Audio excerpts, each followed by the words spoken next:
President Trump is losing his patience with Ukraine's President Zelenskyy once again.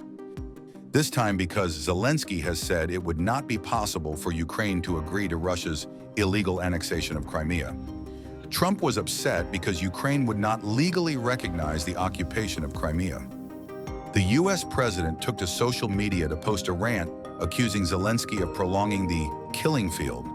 He called Zelenskyy's statement inflammatory, claiming his statements made it difficult to end the war. "We are very close to a deal, but the man with no cards to play should now finally get it done," said Trump of Zelenskyy, adding that the Ukraine president could have peace or fight for another 3 years and lose his country. The president's frustrated. His patience is running very thin. He wants to do what's right for the world. He wants to see peace. He wants to see the killing stopped. But you need both sides of the war willing to do that. And unfortunately, President Zelenskyy seems to be moving in the wrong direction. The U.S. has already said it is ready to walk away from making any deal at all if Ukraine and Russia don't agree to its proposal.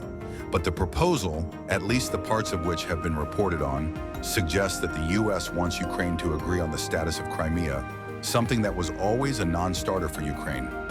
Russia annexed Crimea illegally in 2014 when there was political turmoil in Ukraine.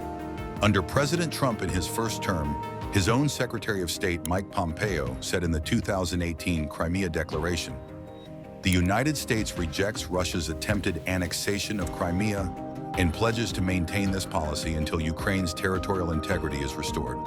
Zelenskyy made an attempt to subtly remind the U.S. of that commitment, all the while trying to make sure he didn't get on the wrong side of Trump again. U.S. current Secretary of State Marco Rubio skipped a meeting in Europe on Ukraine.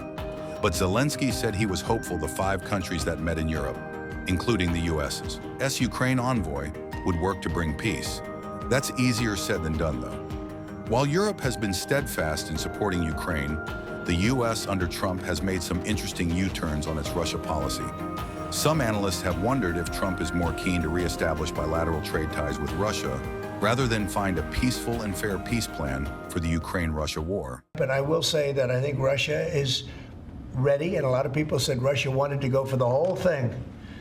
And I think we have a deal with Russia. We have to get a deal with Zelenskyy, and I hope that Zelenskyy, I thought it might be easier to deal with Zelenskyy. So far, it's been harder. Russia, too, has its own reservations and says there are nuances to be worked on. But for Ukraine, which was already somewhat ready to concede the territory Russia occupies after the 2022 invasion, the inclusion of Crimea continues to be a non-starter. Everyone agrees the killing has to stop in the war that's been relentless for more than 3 years.